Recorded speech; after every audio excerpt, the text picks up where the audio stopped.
నమస్తే, welcome to big TV. నేను మీ గౌతమి. ప్రవీణ్ పగడాల గత కొన్ని రోజులుగా మనం చూస్తూ ఉన్నాము. ఈయన డెత్ మిస్టరీ, కొంతమంది ఇది యాక్సిడెంట్ అంటే, మరికొంతమంది లేదు ఇది మర్డర్ చేశారు అని చెప్తూ ఉన్నారు. అయితే దీనికి సంబంధించి పోలీసులు ఇప్పటికే పలు రకాల సీసీ ఫుటేజ్ అన్ని కూడా రివీల్ చేయడం కూడా జరిగింది. అసలు ఇది మర్డరా లేకపోతే యాక్సిడెంటా అన్న కోణంలోని మొత్తం కూడా సీసీటీవీ ఫుటేజ్ వచ్చిన తర్వాత ప్రజలందరూ కూడా ఒక నిర్ధారణకి వచ్చినట్టే అని అయితే ఇక్కడ క్లియరెన్స్ గా మనకు కనిపిస్తుంది. అయితే నిజంగా ఇది యాక్సిడెంటే జరిగి ఉండొచ్చు అని అయితే మరి కొంతమంది మాట్లాడుతూ ఉన్నారు. లేదు దీన్ని తప్పుదోవ పట్టిస్తున్నారు. ఆ వీడియోలో ఉన్నది పగడాల ప్రవీణ్ కాదు. రూపంగా వేరే వ్యక్తిని చూపిస్తున్నారు అనైతే మరికొన్ని వాదనలు వినిపిస్తున్నాయి. అయితే వీటన్నిటి గురించి కూడా మాట్లాడదాం. మనతో పాటు సోషల్ యాక్టివిస్ట్ మనోజ నామాల గారు ఉన్నారు. ఆవిడతో మాట్లాడి మరిన్ని విషయాలు తెలుసుకుందాం. నమస్తే అండి. గౌతమి, బాగున్నావా గౌతమి? Super ma'am. మీరు ఎలా ఉన్నారు? బాగున్నాను Gautami, after long time. Praveen Pagadala ప్రత్యేకంగా ఇది మీకు కొంచెం పర్సనల్ గా మాట్లాడాల్సిన విషయం. అవును.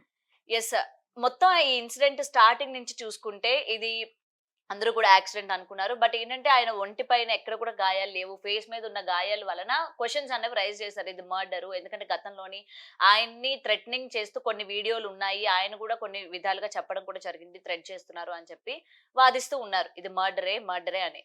అయితే నిన్నటికి పోలీసులు మొత్తం కూడా సీసీటీవీ ఫుటేజ్ ఆయన స్టార్ట్ అయిన దగ్గర నుంచి విజయవాడ, కేసర అన్ని పరిసరాల్లోని సీసీటీవీ ఫుటేజ్లు బయట పెట్టినా సరే ఇంకా జనాలు దాన్ని తీసుకోలేకపోతున్నారు.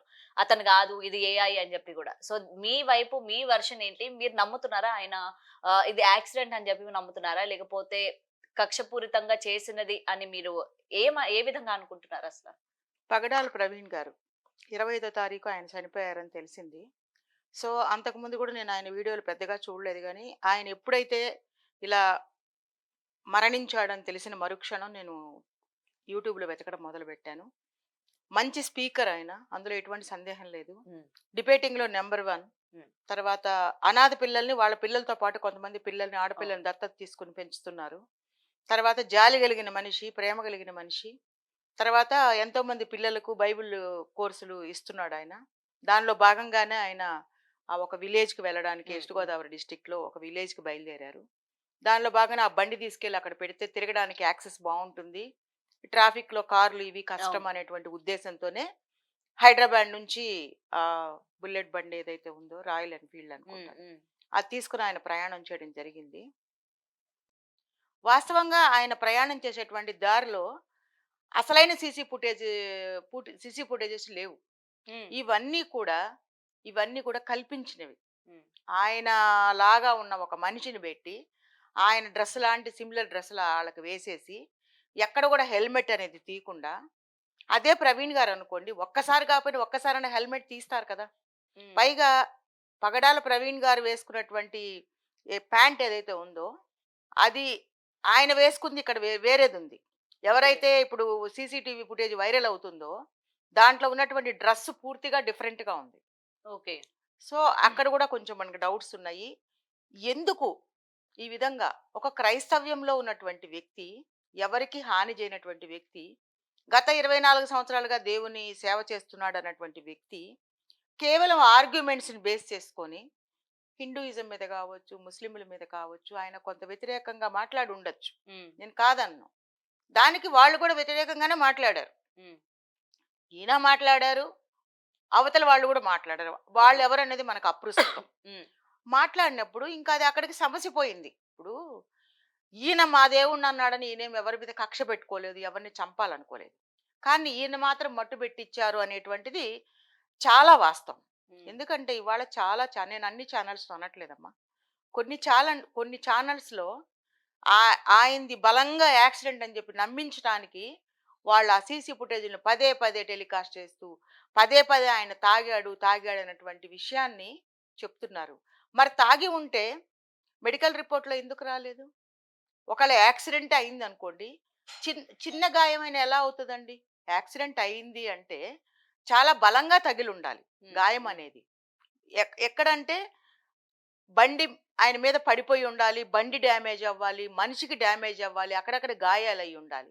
ఇలాంటి గాయాలు ఏవి కూడా ఆయన శరీరం మీద ఎక్కడా లేకుండా కేవలం కళ్ళ దగ్గర, మూతి దగ్గర మాత్రమే గాయమయ్యి చనిపోవడం అనేది అసలు ఒక నమ్మలేని నిజం అన్నమాట. చిన్న పిల్లల్ని తీసుకెళ్ళి చూపించినా కూడా, ఒక స్కూల్ పిల్లల్ని తీసుకెళ్ళి చూపించి ఇట్లా జరిగింది అంటే అది ఖచ్చితంగా యాక్సిడెంట్ కాదు, ఎవరో చంపేసి ఎక్కడైతే 4 గంటలు మనకి మిస్ అయ్యారు అని చెప్తున్నారో, ఆ 4 గంటల్లోనే ఆయన తీసుకెళ్ళి చంపేసి, ఆ శవాన్ని కారులో పెట్టుకొని కొంతమంది తీసుకెళ్ళి కరెక్ట్‌గా ఏ రాజమండ్రి కొవ్వూరు దగ్గర బ్రిడ్జ్ దగ్గర పెట్రోల్ బంక్ ఎదురుగా ఆయన్ని పడేసి, ఆ బండిని అక్కడ పడేసి, ఒక యాక్సిడెంట్‌గా చిత్రీకరించారు. ఇప్పటికి గూడా కరెక్ట్‌గా డెత్ రిపోర్ట్ ఉంటది కదా! పోస్ట్‌మార్టం పోస్ట్‌మార్టం రిపోర్ట్‌లో రిపోర్ట్. ఎక్కడ కూడా క్లియర్‌గా చెప్పట్లేదు. ఇది ఇది హత్య, ఇది ఆత్మహత్య లేతే సారీ ఇది యాక్సిడెంట్ అని ఎవరు చెప్పట్లేదు. క్రైస్తవులందరూ ఏమడుగుతున్నారు? ఒకే ఒక క్వెషన్ అడుగుతున్నారు. ఇది హత్య లేకపోతే యాక్సిడెంటా? అది మాకు కన్ఫర్మ్ చేయండి అంటే 25 తారీఖు నుంచి ఇవాల్టికి ఎన్ని రోజులైపోయింది? దగ్గర దగ్గర వారం అవుతుంది. వారం అయిపోయింది. హ్మ్. ఇంత టైం ఎందుకు తీసుకుంటున్నారు పోస్ట్‌మార్టానికి? పైగా ఆయనేమన్నా పెద్ద ఏంటి అంత పెద్ద గొప్పవాడా? ఆయన గురించి మేము ఆయన చంపడానికి ఒక స్కెచ్ చేసుకున్నామా అని మాట్లాడారు కదా! అంత స్కెచ్ చేసుకొని మాట్లాడినప్పుడు మరి ఇంత సీసీటీవీ ఫుటేజ్‌లు ఇవన్నీ ఎందుకు వైరల్ చేపిస్తున్నారు? కావాలని వైరల్ చేపిస్తున్నారు. అంటే కానీ అంటే ఇక్కడ జనాలకి అంటే క్రైస్తవ మతం ముఖ్యంగా క్రైస్తవులందరూ కూడా ఇది డిమాండ్ చేశారు కదా! ఇది హత్యనా లేకపోతే యాక్సిడెంటా అని ఏదైతే బాగా వైరల్ అయిపోయింది. ఆయన చనిపోయిన తర్వాత ఎవరైతే అటు అజయ్ బాబు కావచ్చు, లేకపోతే విజయ్ గారు కావచ్చు, వీళ్ళందరూ కూడా రైజ్ చేసిన తర్వాత పోలీసులు కూడా ఇది క్లియరెన్స్‌గా వీళ్ళకి ఒక ఇన్ఫర్మేషన్ ఇవ్వాలి. లేకపోతే ఇది మత కలహాలకి దారితీసే విధంగా అయిపోతది అని చెప్పి ఇన్ని రోజులు ఆ సీసీటీవీ ఫుటేజ్ తీసుకోవడానికి టైం పట్టిందని అయితే అంటూ ఉన్నారు. దీనికేమంటారు మరి? సీసీటీవీ ఫుటేజ్ తీసుకోవడానికి టైం పట్టింది. హ్మ్. ఓకే. నేను కాదనట్లా. కానీ ఎందుకు ఇంత మనిషిలాంటి మనిషిని పెట్టేసి ఆయనకి, అతనికి సంబంధమే లేదు. ఆయనకి పోలికలే లేవు. అసలు ఒరిజినల్ సీసీ ఫుటేజ్ ఎక్కడ? హ్మ్. అసలు ఆ దారిలో ప్రయాణించినటువంటి ప్రవీణ్ పగడాల యొక్క వీడియోలు అసలు వీడియోలెక్కడ? హ్మ్. ఇవి కేవలము వేరే వాళ్ళని పెట్టి, ఆ ప్లేస్‌లో ఆయన నిజంగా అండి ఒక దేవుడిని నమ్ముకొనుండి ఇంత సేవ చేస్తున్న వ్యక్తి, ఇన్ని టీవీ ఛానల్స్‌లో మాట్లాడిన వ్యక్తి తాగుతాడు అనేటువంటిది మీరు చూసారా? ఎవరో ఒకరిని పెట్టి కావాలని వీడియోని సృష్టించి, ఒక మనిషిని సృష్టించి, అన్ని చోట్ల ఆయన వీడియోలో పడేటట్టు చేసి, మనుషులతో మాట్లాడిచ్చి, ఇదంతా కేవలం ఒక ఫ్యాబ్రికేషన్ చేసి ఆయన్ని ఆయనది యాక్సిడెంట్ అని చెప్పడానికి, ఈ తాగి పడిపోయాడని చెప్పడానికి, తాగి పడిపోతే చనిపోతాడా? దానికి రీజన్ చూపించాలి కదా! పోనీ హార్ట్ అటాకా? కాదు గదా! హ్మ్. గాయాలున్నాయంటే ఒక యాక్సిడెంట్ అయితే ఎంత ఫోర్స్‌ఫుల్‌గా ఎళ్లి పడాలి, తల పగలాలి, బ్లీడింగ్ అవ్వాలి, మొత్తం రక్తపాతం అవ్వాలి, బండి డ్యామేజ్ అవ్వాలి. ఇవన్నీ కాకుండా బండి అంత సేఫ్‌గా ఉండి, ఏదో కాస్త రక్తం వెనక పూసి పెద్ద కర్ర ఉందక్కడ. ఆ కర్ర చాలు గదా! ఒక మనిషిని చంపడానికి. హ్మ్. మీరు ఎక్కడో చంపి, ఇక్కడ తీసుకొచ్చి పడేసి, ఆ కర్రను గూడా దాంతో చంపారనుకోవడానికో, లేతే అది గుచ్చుకొని చచ్చిపోయాడని అనడానికో, ఆ కర్ర అక్కడ పడేసి, ఒక వ్యక్తి నిజంగా ఆయన ఎంత ప్రాముఖ్యుడు కాకపోతే, ఆయన మరణాన్ని ఇంత మ్యానిపులేట్ చేసి, ఇంత క్రియేషన్ జేసి, ఇంత సీసీ ఫుటేజులు క్రియేట్ చేసి, ఇన్ని ఛానెల్స్‌లో ఆయనది కేవలం యాక్సిడెంట్ అని చెప్పడానికి ఇన్ని అబద్దాలాడిస్తున్నారు. హ్మ్. ఇది కరెక్ట్ కాదు. క్రైస్తవులు అసలు ఊరుకోరు. ఈ మరణాన్ని ఎవరు జీర్ణించుకోలేకపోతున్నారు. ఎందుకంటే ఆయన చనిపోవలసిన వ్యక్తి కాదు. దాని మీద ఒక వ్యంగ్యమైనటువంటి మాటలు వాళ్ళ దేవుడు కాపాడొచ్చు కదా! అంటే దేవుడు కాపాడడానికి ఒకవేళ దేవుడి చిత్త ప్రకారమే ఇది జరిగింది అనుకుంటే, ఆ చేసిన వాళ్ళని కూడా దేవుడు శిక్షించక మానడు. ఎందుకంటే ఎవడైతే కత్తితో మనిషిని చంపేస్తాడో వాడు ఆ కత్తితోనే మరణిస్తాడు. హ్మ్. డెఫినెట్‌గా. అవును. నేను నీకు హాని చేశాననుకో అమ్మా, ఆ హాని ఖచ్చితంగా నాకు మళ్ళీ జరుగుతుంది డెఫినెట్‌గా. నేను ఒక రూ. 100 ఎక్కడైనా తీసుకున్నాను, తస్కరించాననుకో, దొంగతనమే చేశాననుకోండి, నాకు ఖచ్చితంగా రూ. 200 పోతది. అలాగే ఒక మనిషిని అన్యాయంగా, నిర్దాక్షిణ్యంగా, ఒక నోటి మాటతో ఎదుర్కోలేక, ఆయన్ని దారుణంగా అంటే ఆయన యొక్క ఉన్నతిని, ఆయన యొక్క నాలెడ్జ్‌ని యాక్సెప్ట్ చేయలేని వాళ్ళు ఎవరన్నా కానివ్వండి వాళ్ళు. నేను పలాని వాళ్ళు, పలాని హ్మ్. పేరు హ్మ్. హ్మ్. అనట్లేదు. హ్మ్. ఎవరో చంపారు. ఎవరు చంపారనేది గవర్నమెంట్ సపోర్ట్ చేయాలి. పట్టుకోవాలి. అండ్ ఆ మేడం ఇప్పుడు దోషుల్ని ఆయన మందు షాప్ శిక్షించాలి. దగ్గర కూడా ఆయన స్కాన్ చేస్తున్నట్టు విజువల్స్‌లో క్లియర్‌గా ఆయన ఫేస్ చూపిస్తున్నట్టు కూడా మనకిక్కడ విజువల్స్ కూడా ఎక్కడ వచ్చినాయి కదా! క్లియరెన్స్ ఉంది హ్మ్. గౌతమి? ఎక్కడ హెల్మెట్ ఎక్కడైనా తీసినట్టుందా? హ్మ్. ఒకవేళ నిజంగా ఆయన ప్రవీణ్ పగడాలైతే ఒక షాప్‌కొచ్చినప్పుడు హెల్మెట్ తీయొచ్చు కదా! హ్మ్. టీ తాగారని చెప్తున్నారు. పెట్రోల్ బంక్ దగ్గర ఒక చోటనే హెల్మెట్ తీస్తాడు కదా! తీయకుండా అలా ఫిక్స్ చేసుకొని ఉండరు కదా! మరి తీయకుండా ఉంచారు అంటే అర్థం ఏంటి? ఆ ప్రవీణ్ పగడాల ఈ సీసీటీవీ ఫుటేజ్ ఉన్న మనిషి ఒకరు కాదు. 100% ఒకరు కాదు. ఇదంతా సృష్టించినటువంటిది. హ్మ్. ఒకవేళ అలా తాగి ట్రావెల్ చేశాడంటే అది తప్పే కాదనట్ల. కానీ ఎలా చనిపోయాడో చెప్పాలి కదా! హ్మ్. ఎలా చనిపోయాడు? యాక్సిడెంట్ అంటున్నారు మీరు. దేనికన్నా గుద్దుకుంటే బలంగా దెబ్బ తగలాలి కదా, తల పగిలిపోవాలి కదా, నర్వస్ సిస్టమ్ లో బ్లడ్ ఆ బ్రెయిన్ కి ఆగిపోవాలి కదా, హార్ట్ అటాక్ ఉండాలి కదా, లేదా ఏదైనా ఈ ట్రావెలింగ్ చేసి ఏదైనా హార్ట్ అటాక్ వచ్చి పడిపోతే అలాగా మరణం జరిగి ఉండాలి కదా. మరి ఎందుకు పోస్ట్ మార్టం రిపోర్ట్ ఇంత డ్రాగ్ ఆన్ చేసి ఇన్ని రోజుల తర్వాత ఇచ్చి దానిలో సరి అయిన క్లారిటీ లేకుండా ఎందుకు పోస్ట్ మార్టం రిపోర్ట్ ఇచ్చారు?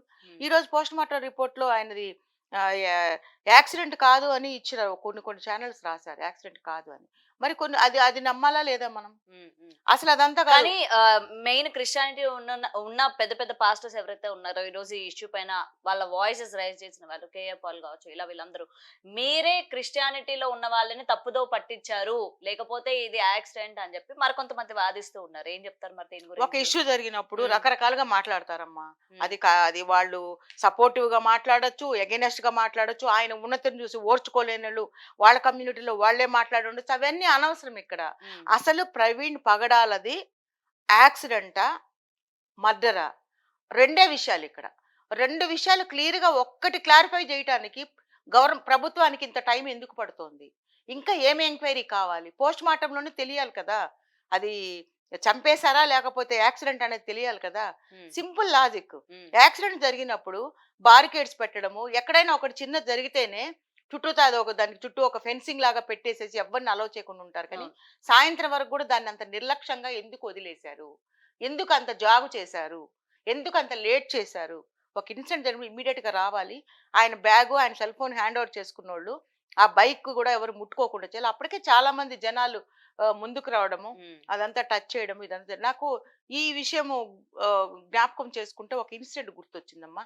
కలకత్తాలో అమ్మాయి కేసులో హంతకుడు ఎవరైతే అమ్మాయిని పాడు చేసి వెళ్ళిపోయాడు, హంతకుడు కాదు, అది రేపిస్ట్, వెళ్ళిపోయిన తర్వాత అక్కడ బారికేడ్స్ పెట్టి ఎవరు రాకుండా ప్రొటెక్ట్ చేయకుండా ఎవిడెన్సెస్ మాయం చేయడానికి మనుషులందరినీ గుమిగుడి ఇచ్చేశారు. అక్కడ ఇమీడియట్ గా ఒక కన్స్ట్రక్షన్ స్టార్ట్ చేసేసారు, ఆ రెనోవేషన్ మొదలు పెట్టేశారు. అంత గందరగోళం అవడానికి, అంటే అవన్నీ మాఫ్ అయిపోవడానికి చేశారు. ఇప్పుడు ఈ కేసులో కూడా అదే అనుకోవాలి కదా. జనాలందరూ వచ్చేసారు, బైక్ను ముట్టేసుకున్నారు, అందరు చూస్తున్నారు. ఇంకా అందులో మనకి ఎవిడెన్స్ ఫింగర్ ప్రింట్స్ ఎలా దొరుకుతాయమ్మా? ఇవన్నీ ఎందుకు? ఎవరో బూట్ కాల్ ఆయన శరీరం మీద ఉంది అన్నప్పుడు ఆ బూట్ కాల్ ఎవరిది అది తెలుసుకోవాలి కదా. అది కనుక్కొని చెప్పాలి కదా ప్రజలకి. ఎన్ని రోజులు టైం తీసుకుంటారు? వాళ్ళే అంటున్నారు ఈయనేమైనా పెద్ద గొప్పవాడా, ఏమైనా ఈయన ఊడిపడ్డా, ఈయన చంపడానికి ఒక ప్లానింగ్ వెయ్యాలా అని కామెంట్స్ చేస్తున్నారు కదా. మరి అంత సింపుల్ ఇష్యూ అయినప్పుడు ఇన్ని రోజులు ఎందుకు టైం తీసుకుంటున్నారు? అంటే వీళ్ళు ఎవిడెన్స్లు సృష్టించడానికి టైం తీసుకున్నారు, అంతే కదా. ఒక డూప్లికేట్ని పెట్టి, ఆయన లాంటి వ్యక్తిని పెట్టి, ఆయన తాగినట్టుగా నిజంగా దేవుని సేవ కూడా అలా చేశాడంటే ఎవరు నంబర్, ప్రజలు నమ్మరు. అంత పిచ్చోళ్ళు. పాస్టర్స్ తాగరా అండి? తాగరు. ఎందుకు తాగుతారు? వాళ్ళు దేవుడిని నమ్ముకున్నారు, దేవుడికి కమిట్మెంట్ అవుతారు. వాళ్ళు చేసే తప్పులే దశంభాగం అడుగుతున్నారనో కానుకలు ఏదో తీసుకుంటున్నారనే తప్ప అదొక్కటి అడుగుతారు. ఎందుకంటే వాళ్ళకి జీవనోపాధి ఏం ఉండదు. ఇంకా వాళ్ళు బ్రతకడానికి దేవుడు డైరెక్ట్ గా దేవుడికి వాళ్ళు కానుకలు ఇవ్వరు. వాళ్ళు తీసుకుంటారు, వాళ్ళు వాడుకుంటారు, ప్రజలకు పంచి పెడతారు. ఇప్పుడు ఎంతో మంది సేవ చేస్తున్నారమ్మా, కొన్ని వేల మందికి భోజనాలు పెడుతున్నారు.